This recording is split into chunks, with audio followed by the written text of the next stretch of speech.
Go yard. I got so much motherfucking design on right now.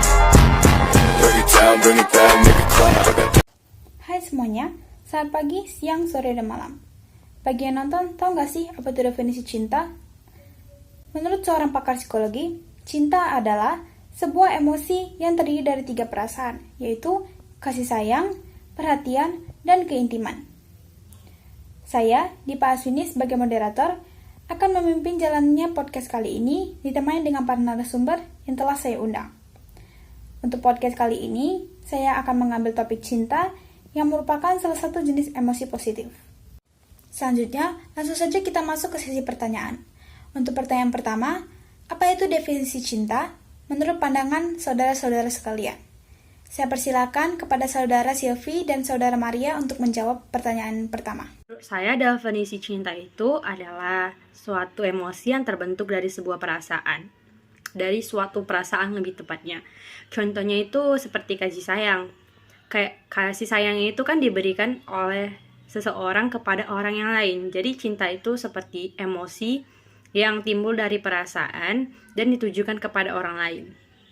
Pengertian cinta menurut saya adalah cinta itu adalah hal yang dimiliki setiap manusia dan hak yang berasal dari setiap insan yang terdapat di dalam dunia. Dan akibatnya setiap orang berhak untuk menyayangi serta dicintai oleh orang lainnya. Terima kasih atas jawabannya, saudara Maria dan Silvi. Untuk selanjutnya kita masuk ke pertanyaan kedua. Nah, apakah cinta itu ada? Silakan untuk saudara Lime dan saudara Silvi untuk menjawab pertanyaan kedua. Menurut saya, cinta itu pastinya ada. Namun seperti yang saya bilang sebelumnya, cinta itu merupakan emosi dari perasaan seseorang. Jadi, menurut saya cinta itu ada. Namun, kalau mau melihatnya secara nyata itu terlihat dengan mata, itu tidak bisa dapat dilihat dengan mata. Tidak dapat dilihat dengan mata. Tapi cinta itu saya yakin ada, karena saya juga bisa mencintai seseorang. Menurut saya cinta itu ada. Dan menurut beberapa para ahli juga cinta itu ada. Salah satu ahli yang mengatakan tentang teori cinta yaitu Steinberg. Pada tahun 1988, Steinberg mengatakan cinta adalah bentuk emosi manusia yang paling dalam dan yang paling diharapkan. Cinta juga dapat meliputi setiap orang dari berbagai tingkatan usia. Jawaban yang sangat menarik. Terima kasih atas jawabannya, saudara Lime dan saudara Silvi. Selanjutnya kita masuk ke pertanyaan ketiga. Siapakah tokoh yang menginspirasi Anda sekalian tentang cinta? Silakan untuk saudara Ananda dan saudara Maria untuk memberikan pendapatnya. Tokoh yang paling menginspirasi saya tentang cinta ialah kedua orang tua saya. Mereka berdua benar-benar menunjukkan apa itu cinta di dalam sebuah hubungan, di dalam hidup mereka. Yang menginspirasi saya tentang cinta adalah kisah cinta Habibie dan Ainun. Bagi Habibie, Ainun adalah segalanya. Dan bagi Ainun, Habibie juga merupakan segalanya. Saya ingin memiliki pasangan yang seperti Habibie. Dan juga saya ingin menjadi seorang yang seperti Ainun. Habibie tetap memiliki satu istri, meskipun dulu banyak sekali seorang pria yang ingin memiliki istri lebih dari satu. Tetapi Habibie tetap memilih Ainun sebagai satu-satunya istrinya. Jawaban yang sangat menghangatkan hati ya semuanya. Terima kasih atas pendapatnya, saudara Ananda dan Maria. Selanjutnya kita masuk ke pertanyaan keempat. Apakah cinta itu selalu membawakan kita ke hal yang positif? Silakan untuk saudara Lime dan Ananda untuk menjawabnya. Kalanya cinta dapat mengarah ke hal yang negatif.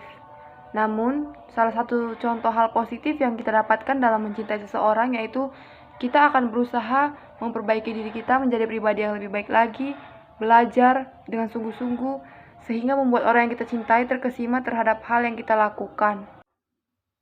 Tentu, cinta selalu membawa kita ke dalam hal yang positif. Tapi jika itu terjadi dalam suatu keluarga, seperti kasih sayang yang diberikan oleh orang tua, itu juga merupakan bentuk dari cinta. Oleh sebab itulah, itu merupakan hal yang positif. Tetapi, jika itu terjadi dalam hubungan berpacaran, itu bisa berdampak hal yang negatif terhadap kita. Seperti contohnya, sepasang kekasih yang kekasihnya rela melakukan apapun untuk kekasihnya juga, seperti hal-hal yang negatif yang dapat melukai dirinya sendiri, bahkan melukai orang lain juga. Tapi tidak semuanya yang seperti itu. Ada juga beberapa yang mungkin banyak juga yang membuatnya menjadi dampak hal yang positif, seperti kita mempunyai tempat untuk bertukar pikiran. Terima kasih atas jawabannya untuk Saudara Lime dan Saudara Ananda. Selanjutnya kita masuk ke sesi pertanyaan kelima yang merupakan pertanyaan terakhir pada podcast kali ini. Nah, pertanyaannya, siapakah orang yang paling Anda cintai saat ini? Silakan pada saudara-saudara sekalian untuk menyampaikan pendapatnya. Hal yang paling saya cintai adalah diri saya sendiri, keluarga saya, dan Tuhan. Saya sangat mencintai mereka. Diri saya sendiri juga harus saya cintai karena agar saya dapat menghargai hidup saya sendiri dan dapat lebih bersyukur serta bahagia dengan cara saya sendiri. Orang yang paling saya cintai saat ini ialah diri saya sendiri dan juga orang tua saya. Yang paling saya cintai saat ini adalah keluarga saya, terutama kedua orang tua saya. Orang tua saya memberikan saya cinta dalam bentuk kasih sayang, dan saya juga akan memperlakukan mereka demikian. Old thoughts moved out, word at me, pictures on my line, and you know they